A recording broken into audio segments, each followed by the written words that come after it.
სახელითა მამისათა და ძისათა და სული საწმინდისათა ყოვლად სამღვდელნო დემთავარნო თქვენო მაღალ ყოვლადო სამღვდელოესობავ ამბალა ვერდელო მიტროპოლიტო დავით ზვირფასო მამებო ძმებო და დებო გილოცავთ წმინდა დიდმოწამე ქეთევან კახეთის დედოფლის ხსენებას გადმოგცემთ სრულიად საქართველოს კათოლიკოს პატრიარქ ილია მეორის ლოცვა-კურთხევას მოლოცვას წმინდა დიდმოწამე ქეთევანი თავისი ღვაწლით გამორჩეულია არა მარტო ჩვენი ქვეყნის და ეკლესიის ისტორიაში არამედ მთელი საქრისტიანოს ისტორიაში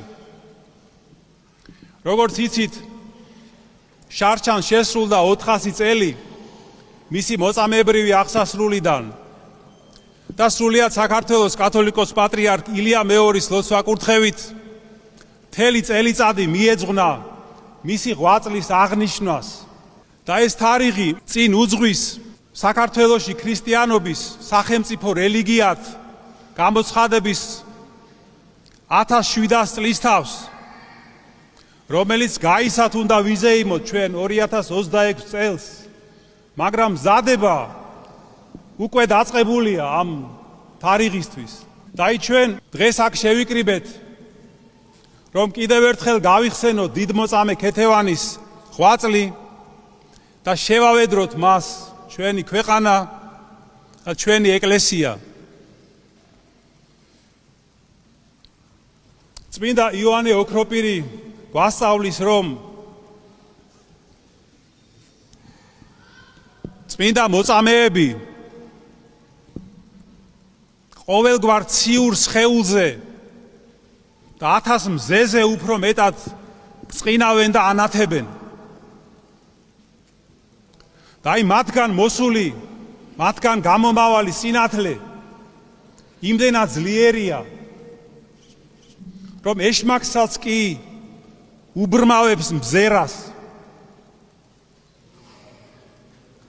და ბოროტის სულები სადაც ნახავენ წმინდა მოწამეების სხეულებს, მათ ნაწილებს მაშინვე გარბიან იქიდან, რადგან ისინი უმზერენ არა ადამიანის მომაკვდავ, უпростоრად კაცობრივ მოკვდავ ბუნებას, არამედ ისინი ხედავენ ქრისტეს გამოუთქმელ დიდებას, რომელიც მოქმედებდა წმინდა მოწამეებში. და აი ამდენად ვინც მონაწილეობს მოწამეთა დღესასწაულში, ისინი თავისუფლდებიან სულიერი შფოთისგან, ცუდი აზრებისგან, რაც მომდინარეობს ეშმაკებისგან. ვინც მოდის აქ დამწუხრებული, შინ ბრუნდება გამხნევებული და დამშვიდებული, რადგან აი აქ ტოვებს ყოფითი სიმძიმეების უღელს. აი ესე გვასწავლის წმინდა იოანე ოქროპირი. ჩვენი ეკლესია დიდმოწამე ქეთევანს საქართველოს მნათობს უწოდებს და იგი მართლაც მნათობივით გამოფწყინდა ჩვენი ერის ისტორიის ერთ-ერთ ყველაზე რთულ პერიოდში, როდესაც გარეშე მტრის ზეწოლა იმდენად ძლიერი იყო, რომ ქართველთა შორის მრავალი ღალატობდა სარწმუნოებას და მაჰმადიანობას იღებდა. ბევრმა ეროვნებად შეიცვალა და მრავალი ადამიანი კი ბრძოლის ველზე დაეცა სამშობლოს დამოუკიდებლობისთვის. აი სწორედ ამ დროს მოევლინა ჩვენ ხალხს წმინდა დედოფალი ქეთევანი ქრისტეს რწმენის და სიმტკიცის მაგალითად. მთელი მისი ცხოვრება სავსე იყო განსაცდელებით ახალგაზრდობიდანვე, მაგრამ ყველაზე მძიმე იყო მისთვის მისი შვილიშვილების მოწამეებრივი აღსასრული და როდესაც შაჰ აბასმა მას შესთავაზა რჯულის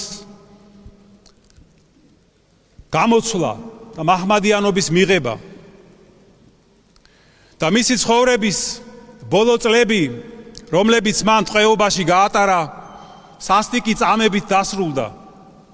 მაგრამ მიუხედავად ამისა, მისი სიმტკიცე ვერანაირმა წამებამ და ტანჯვამ ვერ შეარყია. როგორც მოგვითხრობენ, მისი წამების თვითმხილველები და თანამედროვენი შაჰის მსახურებმა თავიდან ტკბილი საუბრით სცადეს მისი დაყოლიება, რომ შეებრალებინა თავისი თავი და მიეღო მაჰმადიანობა და შაჰის სახელით ბევრ სიკეთეს პირდებოდნენ, სიმდიდრეს, პატივს.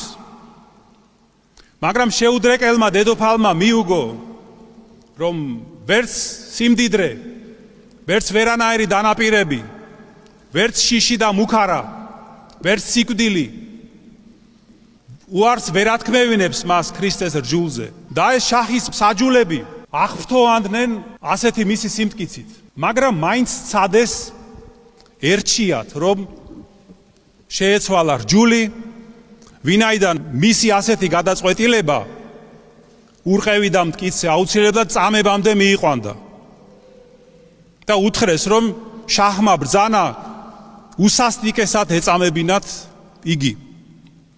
და ის საოცარია მისი სიტყვები, რომელსაც გადმოგცემს ჩვენ კათოლიკე ბერი, რომელიც იქ იმყოფებოდა იმჟამად ამბროზიო დუშ ანჟუში. დედოფალმა უთხრა, რომ ასეთ წმინდა და სამართლიან საქმეში რჩევა ზედმეტიაო და სთხოვა, რომ მალე აღესრულებინათ შაჰის დავალება. მე მზად ვარო და ყოველგვარი მოცდა საქმის გაჭიანურებად მიმაჩნიაო. აი რა საოცარი სულის სიმამაცის ადამიანი იყო. და შემდეგ იგი სასტიკად აწამეს. და აი მისი მოწამებრივი ღვაწლი ეს არ იყო მხოლოდ მისი პიროვნული გმირობა. მან მთელი საქართველო გადაარჩინა იმჟამად გამაჰმადიანებისგან და მთელ ხალხს შთაჰბერა სულიერი სიმტკიცე და შეუნარჩუნა. ამიტომ მისი მოწამეობა, ის დღე, რომელსაც ჩვენ აღნიშნავთ, არ არის მხოლოდ ისტორიული მოვლენა, არამედ ეს არის დიდი მაგალითი და მოწოდება მომავალი თაობებისთვის. როგორც ბრძანებს სრულიად საქართველოს კათოლიკოს პატრიარქი, რომ ქეთევან დედოფლის საოცარმა მაგალითმა, მისი მოწამეობის საოცარმა მაგალითმა გვიჩვენა ჩვენ, როგორ უნდა იცავდეს ადამიანი ჭეშმარიტ სარწმუნოებას, მართლმადიდებლობას, რომელმაც გადაარჩინა საქართველო და მომავალშიც გადაარჩენს. კიდევ ერთხელ გილოცავ, ძვირფასო ძმებო და დებო, დღევანდელ დღესასწაულს წმინდა ქეთევან დედოფლის ლოცვით ღმერთმა გააძლიეროს, გაამთლიანოს სრულიად საქართველო. უფალმა დაიფაროს და გააძლიეროს საქართველოს ეკლესია და საჭეთ მყრობელი მისი უწმინდესი და უნეტარესი სრულიად საქართველოს კათოლიკოს პატრიარქი ილია მეორე. მადლობა უთხრათ მას მისი ღვაწლისთვის, რომ ჩვენ დაგვიბრუნდა ინდოეთიდან ქეთევან დედოფლის ერთ-ერთი ნაწილი, წმინდა ნაწილი, ეს არის მისი უწმინდესობის და უნეტარესობის დიდი ღვაწლის და ავტორიტეტის შედეგი.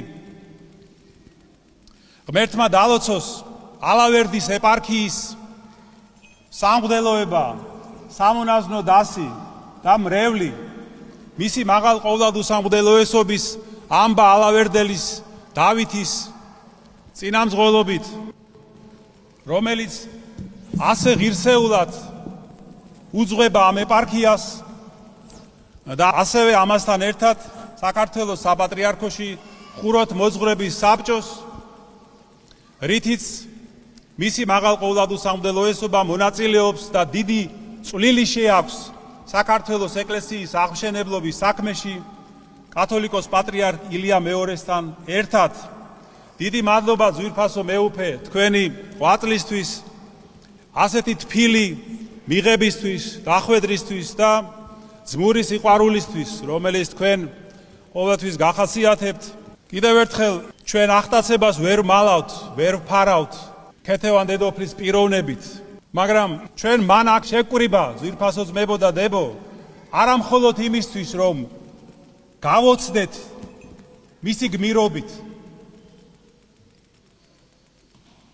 არამედ პირველ ყოვლისა იმისთვის, რომ მივბაძოთ მის სიმტკიცეს, მის სიმამაცეს, მის სიყვარულს ქრისტესადმი და ერთგულებას.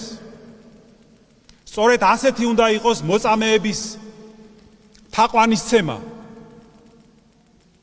ამიტომ ვეცადოთ აი ასეთნაირად ვადიდოთ და თაყვანისცეთ დიდმოწამე ქეთევანი და მაშინ ჩვენ გავივლით რა და მივბაძავთ რა მის გზას, მოწამეთა შესაფერისი გვირგვინებიც მოგვეცემა უფლისგან. რისი ღირსის დაეგამხდარიყავით მადლითა და კაცმოყვარებითა უფლისა ჩვენისა იესო ქრისტესითა, რომელსაც ჩვენის ყოველი პატივი, დიდება და თაყვანისცემა თანა მამით და სული წმინდით აცდა მარადის და უკუნითი უკუნისამდე. ამინ.